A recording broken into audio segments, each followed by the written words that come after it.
लेकिन देश के अंदर जो गरीब के बच्चे प्राइमरी स्कूल में पढ़ते हैं वो ये सरकारें वो बंद करना चाहती है और प्राइवेट स्कूल बनाना चाहती है ताकि गरीब के बच्चे ना पढ़े। पूरे देश में भ्रष्टाचार सब में ज़्यादा हुआ ये सरकार में। काम करते तो ये बच्चे रास्ते पे क्यों आते, क्यों इतनी बेरोजगारी बढ़ती। ये देश के अंदर जितने भी PSU सेंटर थे इन्होंने गवर्नमेंट करना चाहिए। जितनी जमीन जायदाद देश के अंदर मंदिरों के पास है उसका केंद्रीकरण करना चाहिए। भारत सरकार का आय 17-18 लाख करोड़ है और मंदिरों को 80 लाख करोड़। मिडिल क्लास तो टैक्स भरती है, वो मजदूर लोग हैं वो तो टैक्स भरती है, लेकिन जो ऊंचे मिडिल क्लास के ऊंचे लोग होते वो टैक्स वैक्स नहीं भरते। फिर RTI से क्यों निकाल दिया राम मंदिर को? सिर्फ राम मंदिर। और बाबा साहब ने कहा था संविधान मेरा बहुत अच्छा है, अगर चलाने वाले पूंजीपति रहेंगे तो ये देश के अंदर सब देश गुलाम बन जाएगा। ये बाबा साहब का कहना है। सब में ज़्यादा आंकड़ा देखो आप, SC ST मुझे समाज के ऊपर ज़्यादा अत्याचार हुआ है।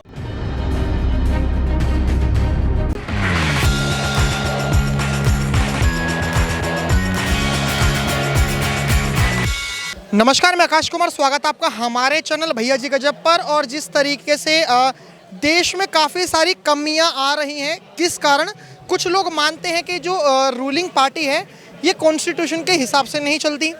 हमारे पास एक ऐसे शख्स हैं जिनकी वीडियोस काफ़ी वायरल होती रहती हैं संविधान के और डॉक्टर भीमराव अंबेडकर जी के लुक के रूप में। तो आइए इनसे बात करते हैं कि आखिर में ये किस लिए जंतर मंतर पा रहे हैं।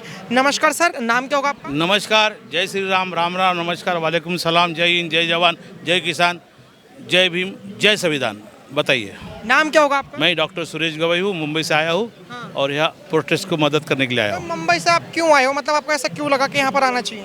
आपको लगता नहीं देश की अवस्था बहुत खराब है? जैसे यहाँ कि आज देखो बेरोजगारी हाई चरण पे, महंगाई हाई चरण पे, टाटा बढ़ गया, आटा बढ़ गया।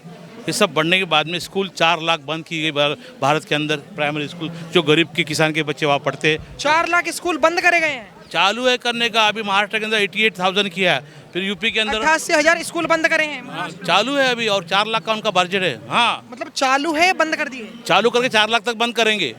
अभी चालू है, शुरुआत किया है। अडानी को वो उसका ठेका दे रहे प्राइवेट गवर्नमेंट स्कूल का। मतलब एक मिनट, पहले स्कूल सरकार चालू करवाएगी? नहीं, वो बंद करवाई, चालू है वो। मैं समझ नहीं पा रहा। ठीक है, नहीं समझ, वो बाकी लोग समझ जाएंगे। लेकिन देश के अंदर जो गरीब के बच्चे प्राइमरी स्कूल में पढ़ते हैं वो ये सरकारें वो बंद करना चाहती है और प्राइवेट स्कूल बनाना चाहती है ताकि गरीब के बच्चे ना पढ़े।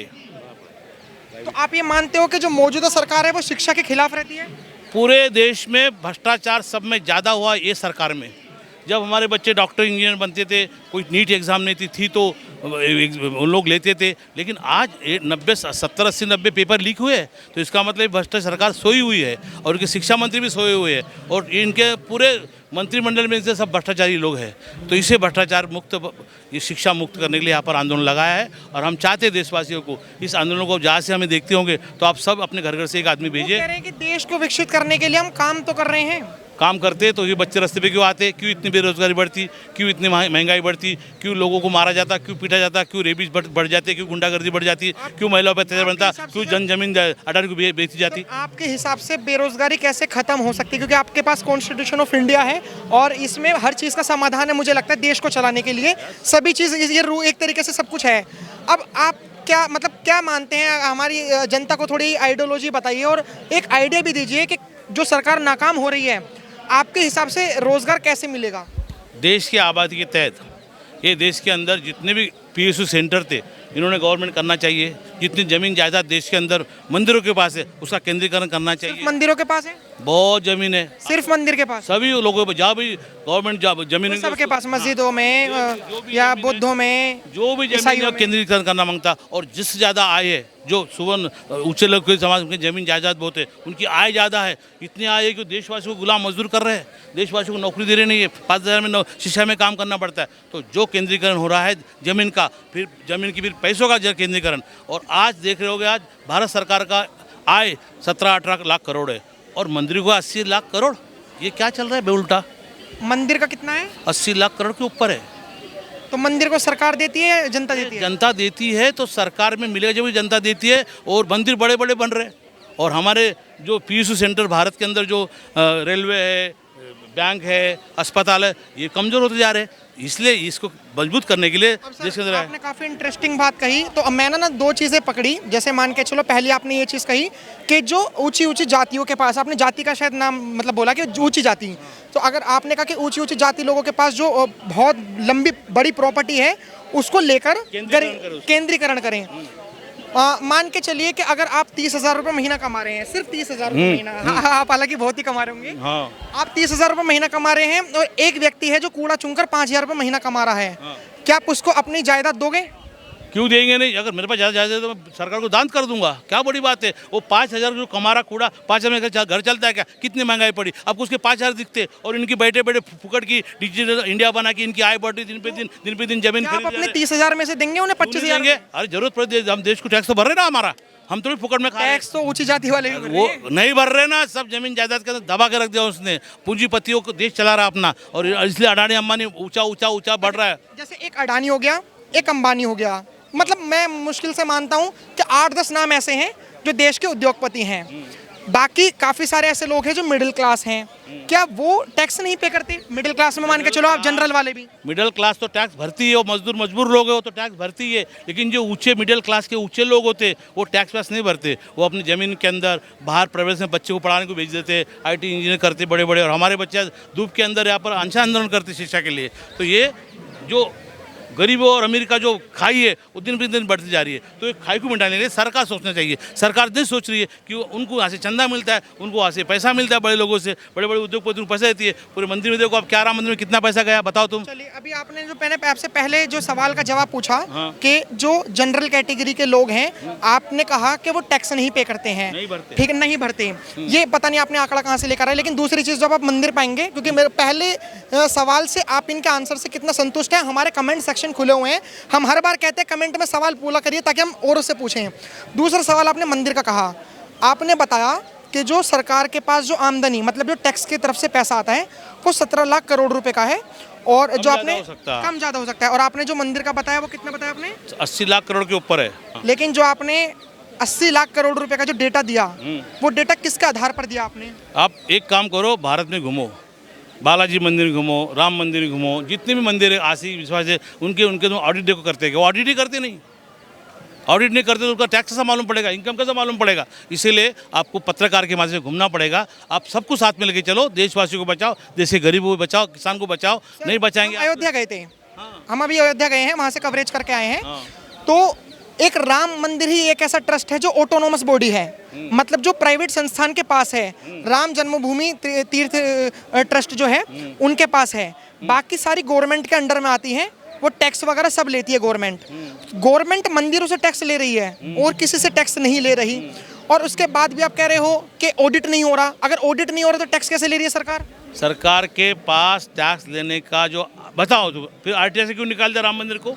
सिर्फ राम मंदिर क्यों निकाल हमारे दिया? देश में कितने सारे मंदिर हैं, लाखों मंदिर हैं। प्राइम मिनिस्टर क्यों उसके हेड बने?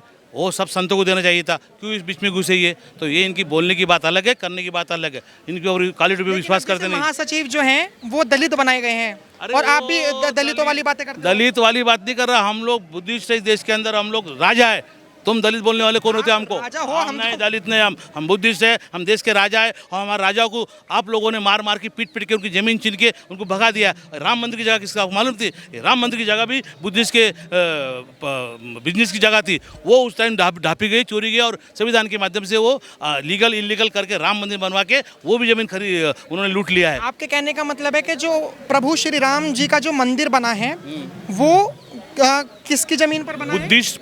बुद्धिस्ट कम्युनिटी के था पहले।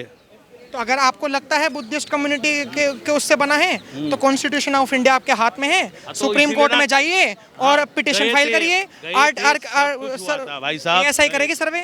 भाई ये सरकार के अंदर जो बैठे ना पूंजीपति लोग, ये तुमको कई गिनते नहीं है। तुम उनका जस्टिस तुम्हारे साथ में नहीं मिलेगा। तुम गरीब हो, तुम मजदूर हो, मजबूर हो, मेरे पास कॉन्स्टिट्यूशन हो, लेकिन चलाने वाले बराबर नहीं है। और बाबा साहब ने कहा था संविधान मेरा बहुत अच्छा है, अगर चलाने वाले पूंजीपति रहेंगे तो ये देश के अंदर सब देश गुलाम बन जाएगा। ये बाबा साहब का कहना है, समझा? इसलिए पूंजीपति का हाथ से आपको पहले संविधान को निकालना पड़ेगा। काली टोपी के अंदर से आपको टोपी निकालना पड़ेगा। काली टोपी ब्रिटिश सरकार के ऊपर चलती है, काली टोपी चाइना के ऊपर चलती है। ऐसा लगता है कि जो सुप्रीम कोर्ट है या जो कोई भी कोर्ट है वो गरीबों के लिए कोई जस्टिस नहीं देखती? सब में ज़्यादा आंकड़ा देखो आप, SC ST मुस्लिम समाज के ऊपर ज़्यादा अत्याचार हुआ है और सिर्फ SC ST और OBC के ऊपर मुस्लिम समाज को ज़्यादा अत्याचार हुआ है। सबसे ज़्यादा वो आज क्रिमिनल के अंदर फंसे, उनको दबाया जाता है, धमकाया जाता है, उनकी जमीन छीना जाती है। आपने सर 4 कम्युनिटी बोली, हाँ। SC ST OBC, माइनॉरिटी में कौन कौन आता होगा?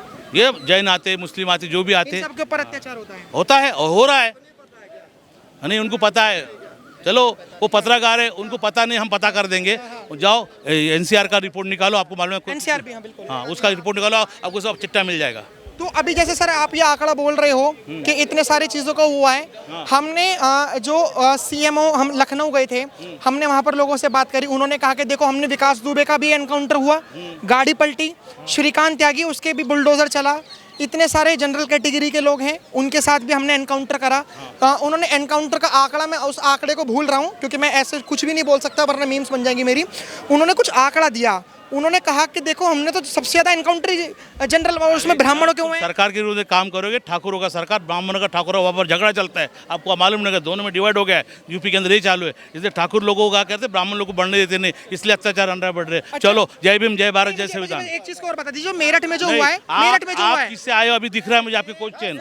आप संविधान जय श्री राम बोलता हूँ मैं आपको, लेकिन आपकी पत्रकारिता जय भीम बोलता हूँ सिर्फ, नहीं जय श्री राम भी बोलता हूँ, बोलो ना, अधिकार के अलावा कुछ नहीं बोलता। संविधान ने अधिकार आपको दिया है ना, राम राम बोलो, जय श्री राम। जो SSP ने जो करा है, SSP के बारे में भी थोड़ा बोल दीजिए। कौन SSP? जो मेरठ में जो SSP है, वो SSP का यार से कल टॉपिक वाला है, वो लेटर डी से एंट्री बन के क्लास 1 बना है, उसको तो उसको अत्याचार होगा, उसके ऊपर एट्रोसिटी एक्ट लगेगा। डोंट माननीय चंद्रशेखर रावण जी भी आए और जाएंगे, वो बात करेंगे, उनके बाद हमने अधिकार, सांसद है हमारे समाज के, वो लड़ेंगे। और वो जो बच्चे को रवि पासवान को मारा है, जो भी बच्चों को मारा उसको न्याय मिलेगा। सर मेरा आखिरी सवाल आपसे है कि यूपी में आपको लगता है कि यूपी में जो एक वोट बैंक है, अगर मैं सिर्फ SC ST की बात करूं, तो उनके साथ योगी सरकार में जस्टिस हो रहा है या नहीं हो रहा? बिल्कुल नहीं हो रहा है।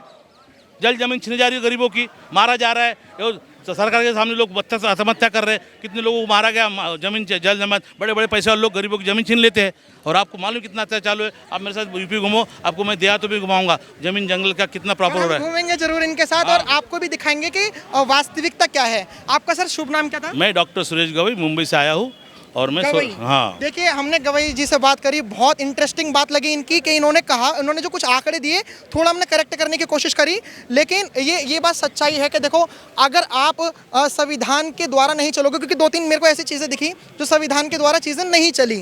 अब मैं ये नहीं बोलूँगा क्या नहीं चली, रूलिंग पार्टी हो या पोजिशन पार्टी हो। फिलहाल आप गवई जी की बातों से कितना सहमत है, कमेंट सेक्शन खुले हुए हैं, देखते रहे हमारा चैनल। धन्यवाद, जय हिंद।